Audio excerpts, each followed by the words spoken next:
All right, we're here in Johnstown House in Enfield. Salubrious surroundings. Only the best for Stephen Kenny now. This is the big time, is it? 5-star luxury you demanded. Well, I don't know about that, but certainly it's a good facility, and we've had a good training week. You know, we trained in Abbottstown because it's our national headquarters. You know, it's important. I felt it was important. We could have trained out here, but I felt it was important that the players get that experience of training there regularly. It was good to see as well. The first team were training there. The under 21s were training. The under 17s were training all simultaneously. It's what a national sports campus is meant to be. Yeah, I was speaking to a real doctor about it, and you know, I suppose, you know, that was their vision. Like, it wasn't that long ago, the FAI were training, you know, completely in the AUL complex and so forth, and all of the teams and so forth, which is a fine complex, great complex, but it's always busy with matches and different stuff. This is, you know, obviously different standard where it's exclusively just for the, you know, for the international teams, and so it was interesting to observe it. And with your, I guess, greater role as well as head of the underage teams at the moment, to sort of start creating that conveyor belt. I think a lot of Premier League teams do it as well, where all the teams train in the same place, and suddenly you walk down the corridor and you try and progress through your career, that as the under 21s start seeing players move to the next pitch, it's a very straightforward inspiration. Well, you know, it is really, because the under 17s would like to see themselves in the under 21s, and the under 21s would see themselves with the first team, and you know, obviously that's only human nature. Yeah, and that's a good thing, and it's good to be inspired and good to have that thought process and the opportunity to try and aspire to play at that level. You've had a long time to build up to this week. Was it something you've been thinking about every night as to those opening couple of training sessions, the early impression you wanted to make? Yeah, because we've got a new group really, and I think because we've promoted 5 players up who are well under 2000s, between 2000 and 2002. It's depressing. Yeah, I know. Yeah, but it's so we've, you know, Leo Connor's come in, and Adam Ida, Connor Coventry, and Gavin Bazuna, of course, and you know, they've come in, and certainly you know, they've been excellent. You know, they've been absolutely excellent. So I think a lot of the players as well, some players in the squad, for example, Jamie Lennon, you know, hasn't been capped ever at any level. So I mean, it shouldn't be the situation where if a player is capped at 15, 16, then he should be capped forevermore, and he deserves to keep his place at every age group. Because obviously players develop differently, improve differently. They're obviously due to injuries and their club form, and other players excel later. And we've seen that over the years. So that isn't the case. So whether you've played at every age group or you haven't been capped, it's a fresh start, and you've got to earn the right to play. I asked you that, I think, at your press conference as well, and you said it was the art of management is being able to figure out which players are ready, because you've such a mix of guys who are playing men's football, First Division, League of Ireland football, and players who are overplaying under 19, under 23 football at some of the biggest clubs in the world, and which is better, which prepares them better for life as a professional footballer. Are you any clearer to the answer after half a week's training? No, all different environments, and different people have found different paths that they've followed, and you know, I think you know, some players are playing in youth in under 19 football. Some players obviously in the under 23 league in England, and you know, we've 9 players now with the addition of Brandon Kavanagh yesterday. We've 9 players playing at home here in the League of Ireland, and which probably traditionally wasn't the case. And of course, we have some players playing on loan in League 2, and also, you know, at Cambridge and Exeter. Darragh O'Shea at Cambridge and Jake Doyle Hayes Darragh O'Shea at Exeter and Jake Doyle Hayes at Cambridge, and obviously in Europe, in Slovakia and Holland. So, which is a new sort of dimension for players, and I think a lot of clubs in England are going that way. looking at the player, someone like Conor Ronan, a real technical number 10, didn't happen from when he dropped down the levels, but when because he's such a technical player, and he's a joy to watch, really.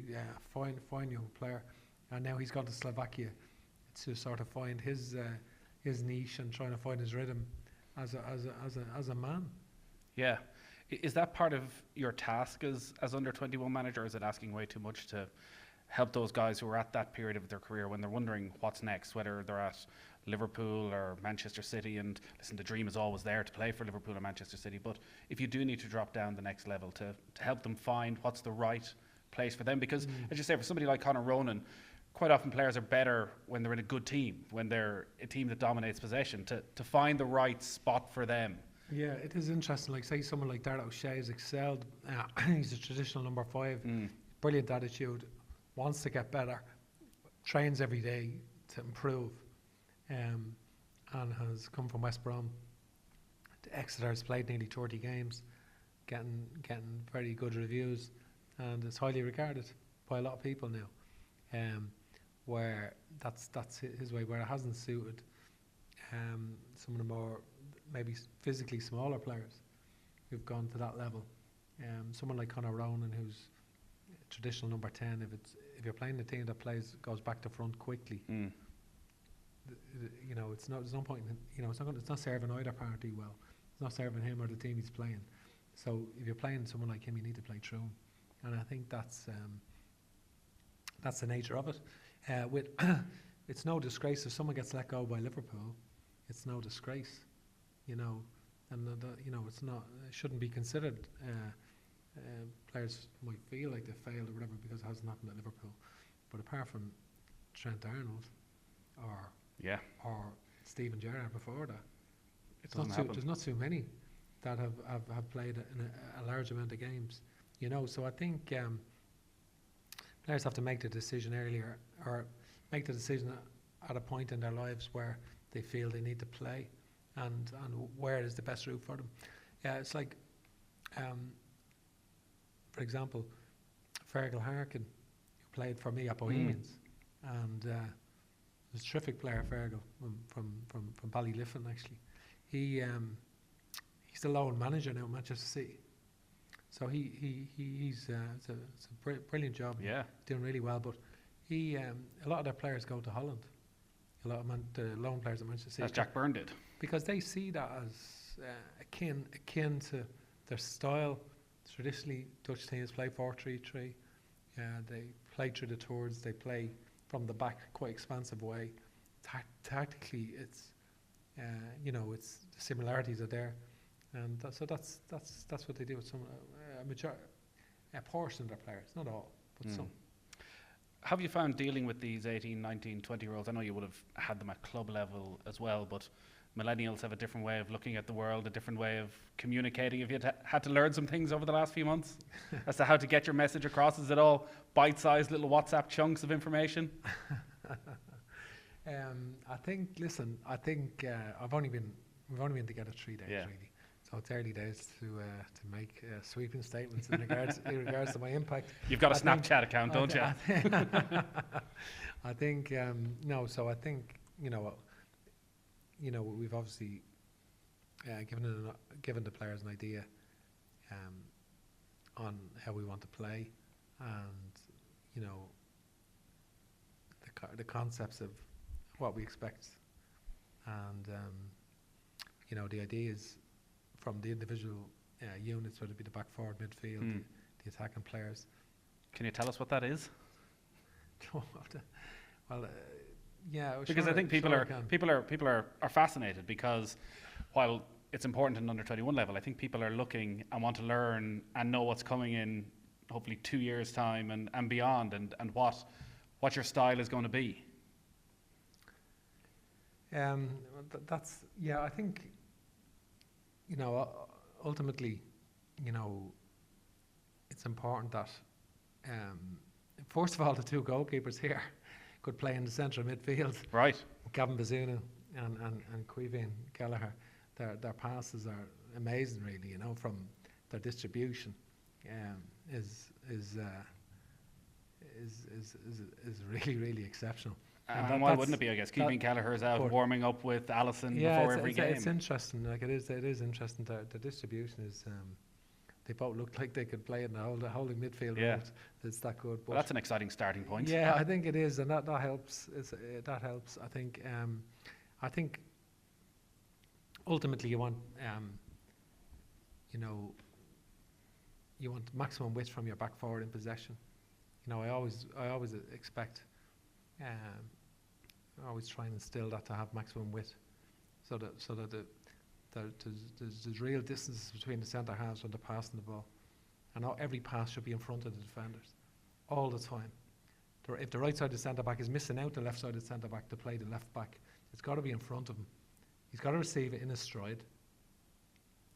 Okay, there's no point in fullbacks being too advanced, where we're knocking passes wide and they've got to check their stride and check back and play, because you're looking to inject pace into the game. I think the back forward's important. The quality of the pass in the back forward is very important, and I think the rotation of the midfield is hugely important as well. And I think you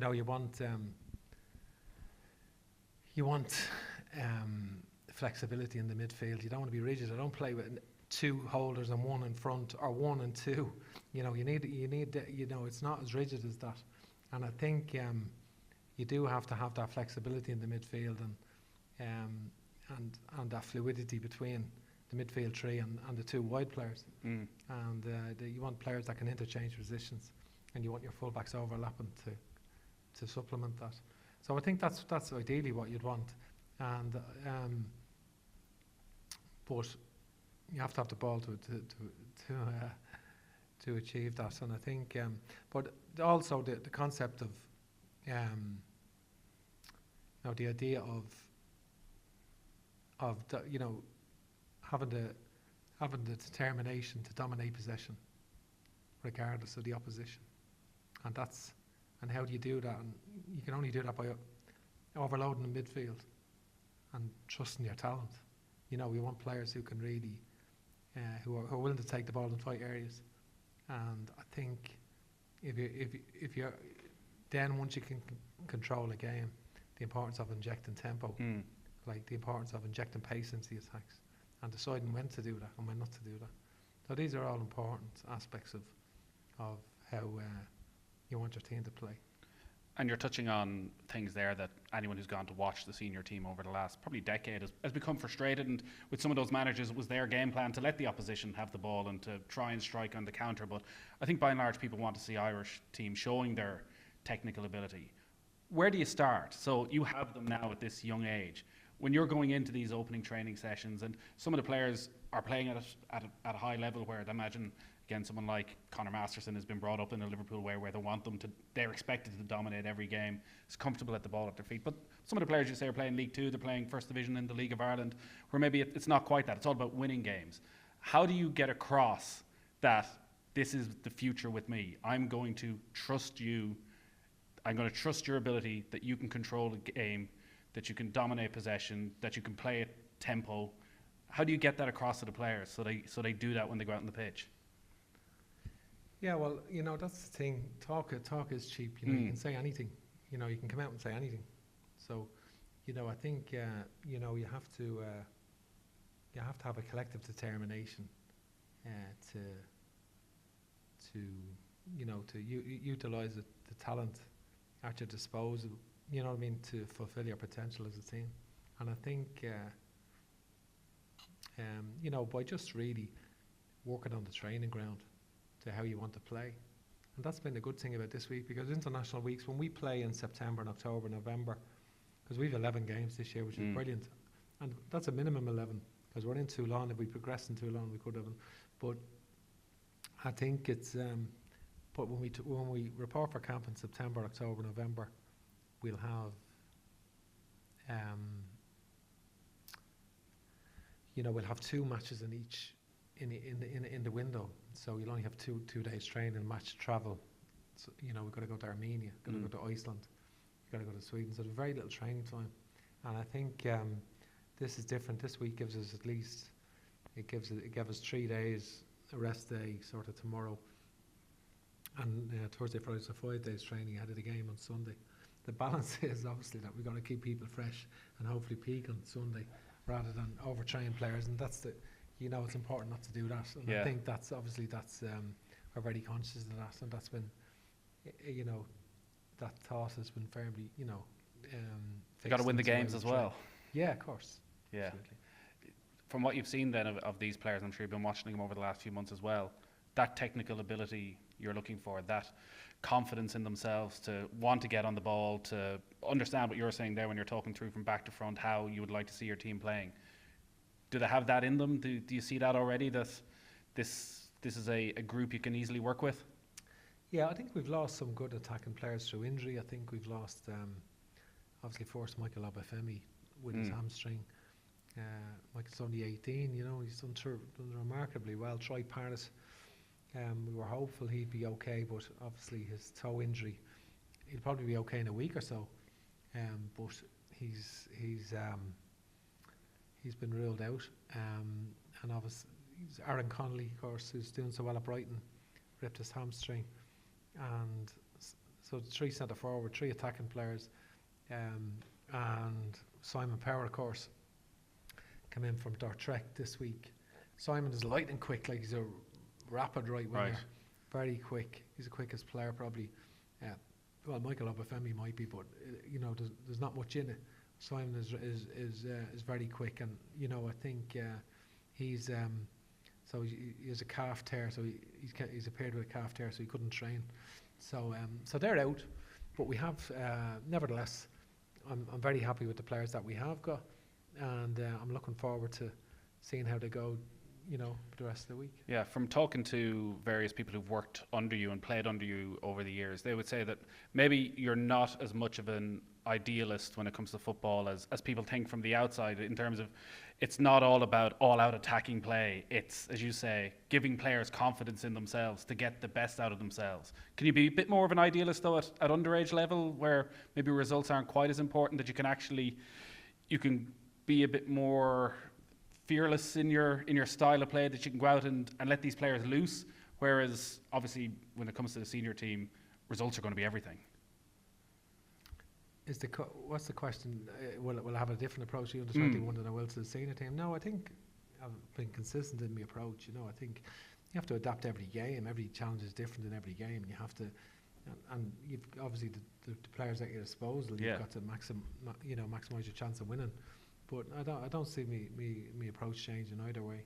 Yeah, I've heard you. I think it was on the Emma Dunphy podcast talking about that of maximising the players' potential as well, and having to work within the players that you have. Is that part of your thinking as well, that over the next year or so, that maybe the plan you have now might be different in 18 months' time with the players that are available to you? Are the players gonna work within your system? No, I think personally, I think I'm not obsessed with one system of play. Like I think, and you can't be. I think you have to. The idea of, or the job really of a manager or a coach is to, maximise the potential of the players at his disposal. So I think I don't think you can be wedded to. Well, some people are, wedded to one, and it's been successful for them. But you have to. The ability to adapt is important as well, and it depends on what the strengths are.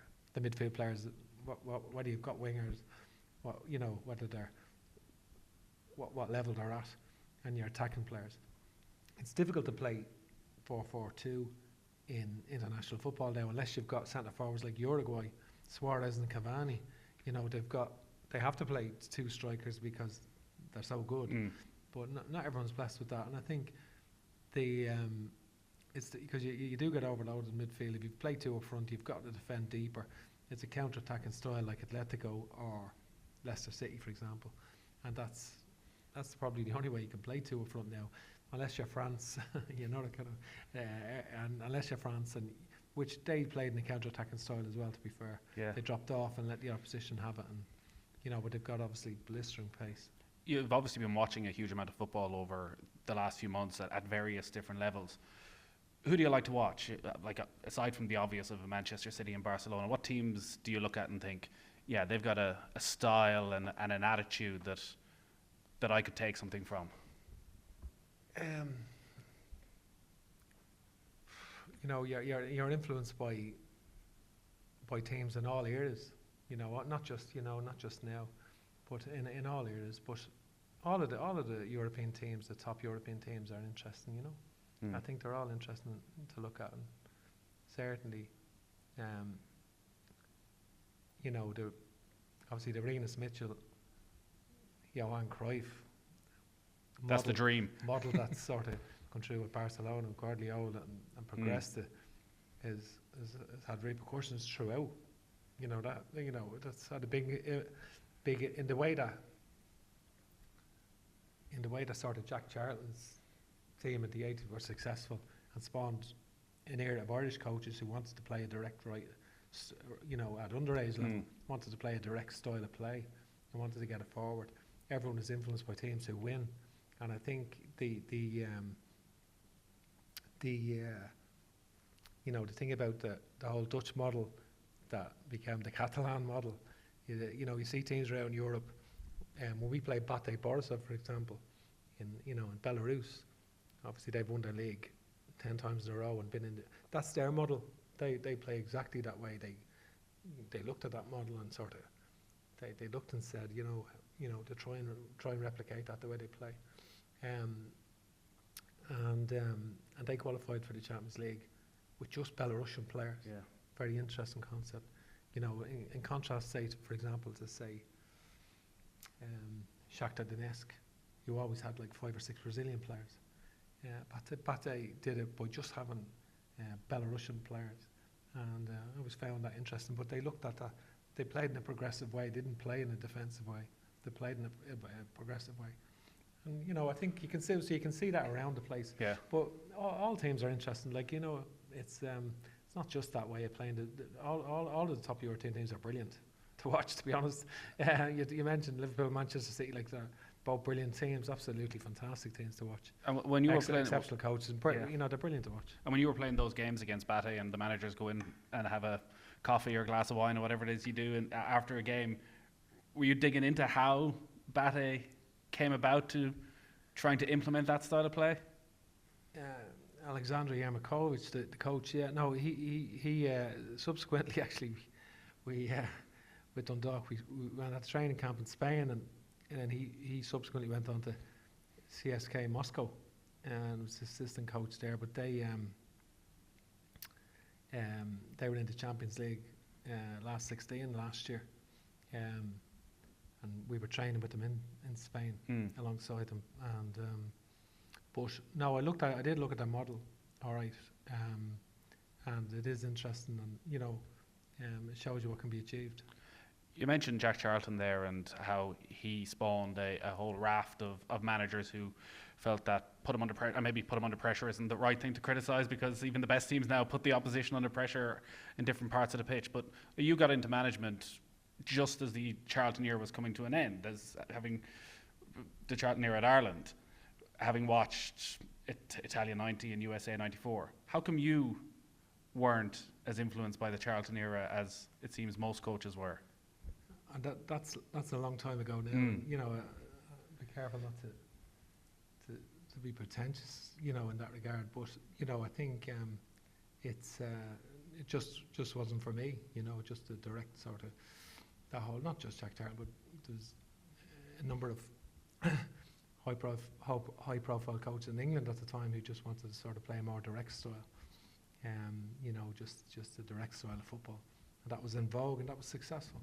And just that I didn't, there's another way, has been proved, and thankfully. Yeah, and over the last 2 decades, as you've looked around, and as you've been in club management, and maybe there's been times when you've been under pressure, have you ever veered away from your principles when it comes to football?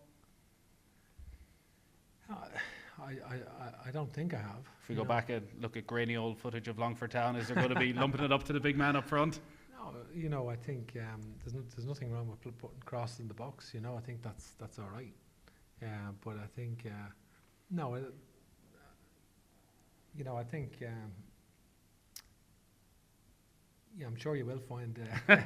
You'll pick it out now and prove me wrong. Yeah. You'll pick it out and prove me wrong. So I think that's. I look forward to watching that.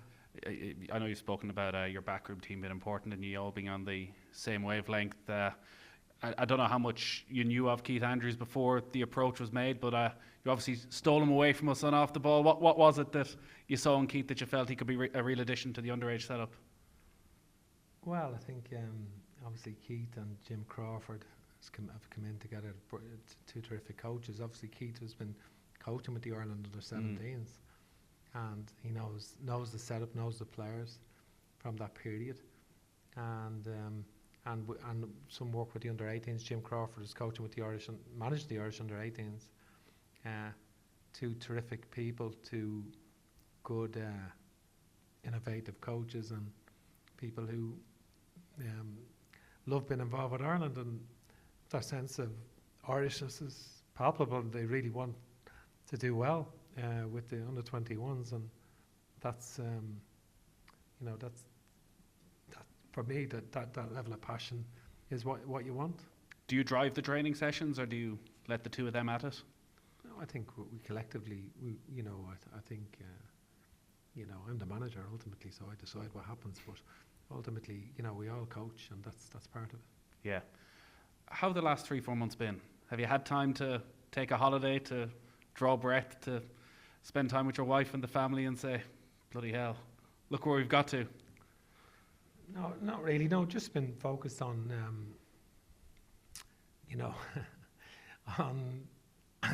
It's been a quick, I've only been appointed the last couple of months, so I've had to obviously get up to speed with all of the players quickly, and that involved travelling around England for large portions of the last couple of months, just going to matches, which is great. That's great to be able to do that. It's a privilege to go and be involved in the international setup and to be manager. And I think so it was a great opportunity to see a lot of games, a lot of the under 23 games really. Obviously some of the players playing in League Two, and to go to games in Ireland also to watch the teams here and see the players. So I just wanted to really get up to speed as much as possible, which isn't easy because there's a large number of players. And I'm still learning about them, so I've still a lot to learn about some of the players.